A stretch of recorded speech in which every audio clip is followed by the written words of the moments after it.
Assalamu alaikum warahmatullahi wabarakatuh. Rootota jomeetu bakka jirtu nagaa keessanii nagaa koota alhamdulillah. Har'a kana qabadhee isinii dhufe jechuudha. Dhuma isaa naan dura kan hojjechaa jiru viidiyoo irratti hojjedhee isinitti agarsiiseera. Har'a immoo dhuma isaa isinitti agarsiisaa jira. Amma xumuree kana fakkaata. Hedduu takka bareeda. Kana keessa waa hedduu godhatanii bakka barbaadan deemuu dandeessu. Bishaan baata bishaan akkasitti jechuudha waggaa karaa deemtanii silkiileen waan barbaadan keessa godhatanii jechuudha. Viidiyoo irratti xiqqaa fakkaata garuu hedduu tokko bareedaadha guddaadha waan baay'ee qabachuu danda'a haysisaa hedduu bareedaa kunoo kana fakkaata jechuudha dhumni isaa alhamdulillah. Amma immoo kaaniin kan hojjechaa jirullee jalqabeellee jira gaan gara biraa jechuudha immoo kana fakkaata. Kun guddaadha hedduu. Kun baay'ee tokko guddaadha. Kanallee dhuma isaa isinitti agarsiisa inshaallah. Ammaaf immoo kaniin hojjedhe kana jechuudha. Hedduu takka bareedaa. Akkuma argaa jirtanii hin beeku viidiyoo irratti illee silkiin kiyya viidiyoo qulqullina waan hin qabneef viidiyoo irratti viidiyoo dalagu qulqullina waan hin qabneef silkii irratti amanatti waan bareedu natti fakkaatu garuu lafatti akka ajaa'iba bareedaa isiniin jedha. Warroonni hojjechuu barbaadanii natti agarsiisee akkamitti jalqabdee akkamitti hojjette warri jettan immoo koomentii jalatti barreessaa isinitti agarsiisaa jechuudha. Akkasittiin inni bareechee xumuree jechuudha kana. Amma immoo kanan dalaguutti jira. Kanallee inshaallah dhuma isaa isinitti agarsiisaa yoo fedhe na gargaaree xumuree jechuudha inshaallah. Maaf immoo kana fakkaata. Subscribe naa godhaa viidiyoo kiyya warroonni argitan adarraa amaanaa subscribe naa godhaa like naa godhaa share commentii illee naa barreessaa na jajjabeessaa isinii jedha. Warroonni na ilaalaa jirtan illee subscribe naa gochaa jirtan akkanumas immoo commentii naa barreessaa jirtan immoo iddoo tokko galatoomaa isinii jedha.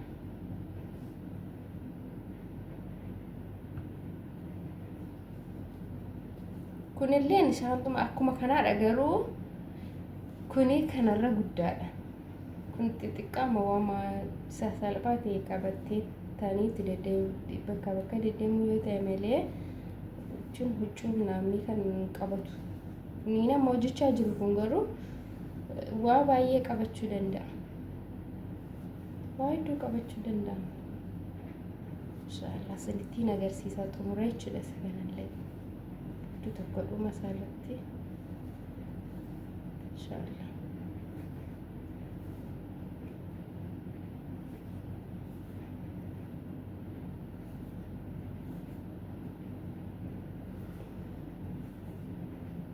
Asumaan riyyumee warroonni subscribing keessan gurguddaa ta'e kun maalidha jiru warri kanaan dura jalqabdan jechuudha yuutuubii kan. Akka midhasa yoo subscribing kun maaf gadi nama jalaa deemaa maaliif namarraa fudhatamasa subscribing illee sa'aatiin illee maaf namarraa kaa'u akkanuma illee biyyoon illee gaduma deemaa waan wantichi waan hin balleesse wallaalayyuumee koomentii naa barreessaa jalatti biyyoon kiyyas gaduma deemaa waliin guddatu. Waan balleesse wallaale mee warroonni yuutuubii dura jalqabdan jechuudha seera isaa hunda isaa beektan mee koomentii naa barreessaa.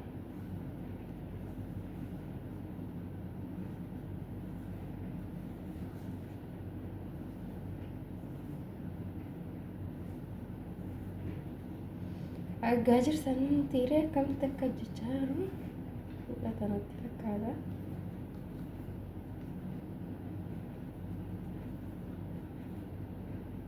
Inshaallah dhuma isaa isinii qabadhee dhufa. Kirriin isaayyuu na jalaa dhukkumeera garuu yoo fideen xumuree isinii agarsiisa inshaallah.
kanuma fakkaataa jira. Inshallah gaaf xumuree booda isinitti agarsiisa. Sadarkaa kanarra jira. Kun garaa isaa keessadha. Kun akkana galagalaa jechuudha karaa keessatti akkana galagalee kana gaafa ta'u akkana ta'a jechuudha. Keessi isaa kana fakkaata. Haaluma kana guddachaa gaafa achi ol adeemu jechuudha. Deebisee shaanxaa ta'a jechuudha. Kunis guddaa akka wucuutti qabatanii deddeeman.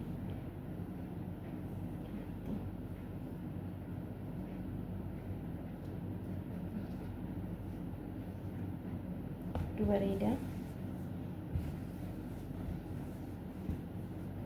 Kana fakkaatu jechuudha.